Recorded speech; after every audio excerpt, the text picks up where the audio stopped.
Bonjour à tous. Cette semaine, dans l'atelier du jardin, nous allons parler de la conservation. Alors, pas seulement de la conservation de la courge, mais comme c'est l'un des légumes qu'on retrouve le plus souvent dans nos potagers, tout d'abord, quand on pense à de la conservation, on a tendance à imaginer que le fruit ou le légume que l'on conserve est mort, comme on mettrait de la viande dans son frigo ou n'importe quelle autre conserve. Très concrètement, ce n'est pas le cas. La plante a besoin généralement de ses organes, car c'est ces derniers qui vont lui faire passer l'hiver. Et comme il s'agit d'un organe vivant, il s'agit d'un organe qui respire, qui d'une certaine façon a sa propre vie pour arriver généralement au printemps qui suit. De ce fait, pouvoir conserver une courge, ici dans ce cadre-là, a pour but tout simplement de pouvoir la faire durer le plus longtemps possible. Alors pour ce faire, la première partie, forcément, elle se passe au champ. Bien conservé, c'est d'abord avoir un légume en bonne santé, exactement comme nous. Pour les plantes, c'est la même chose. Avoir une plante en bonne santé est le premier élément pour conserver longtemps. C'est aussi tenir les petits chocs. Avoir un choc, c'est pas grave, c'est comme nous, on a le droit de se blesser, on peut quand même vivre longtemps. Mais par contre, c'est bien le soigner. Vous voyez ici, chacun des chocs a bien cicatrisé. On va à la récolte, c'est aussi récolter au bon stade. Pour pouvoir voir le bon stade de récolte, généralement, c'est soit au niveau de la plante, soit au niveau du pécou, comme on le voit. Les plantes de courge, quand elles ont leurs fruits qui sont à maturité, ont les plantes qui commencent à mourir. On appelle ça déhiscente. C'est tout à fait normal, c'est pas grave. C'est dans ce cadre, quand la plante est totalement morte, vous pouvez récolter. L'indice est généralement à ce niveau-là. Vous voyez le pécou qui va, on appelle ça lignifier, il fait du bois autour de lui. On le revoit très bien chez le potimarron. À partir du moment où ça a totalement lignifié, il n'y a plus de contact avec la plante, vous pouvez normalement récolter. Au moment de la récolte, il faut être doux. Faire attention pendant l'entreposage, ne pas faire tout simplement de liaison à la plante. Car chaque liaison, un peu comme nous, va être un point d'entrée pour les maladies.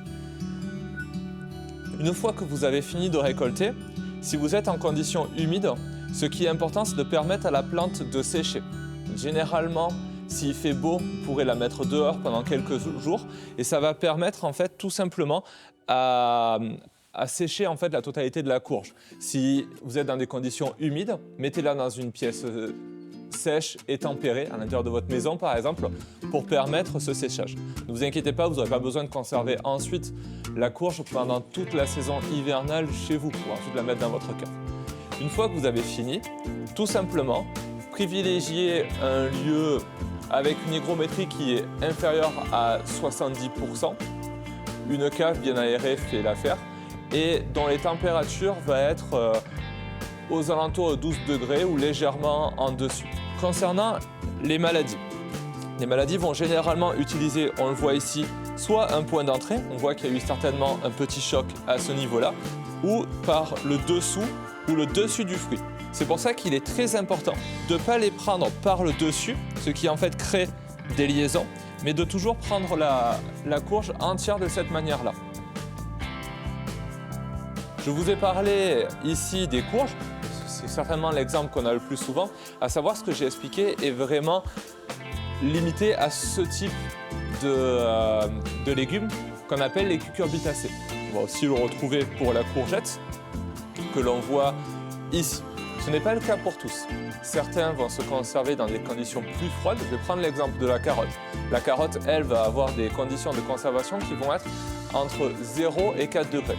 Dans ce cadre-là, deux grandes méthodes de conservation vont s'adapter, soit directement dans un frigo, qui va s'adapter le plus, soit au champ. Quand on conserve au champ un légume, surtout sur nos latitudes, dans les Vosges, on va éviter de les laisser en extérieur. Pour une raison simple, chez nous l'hiver, il gèle.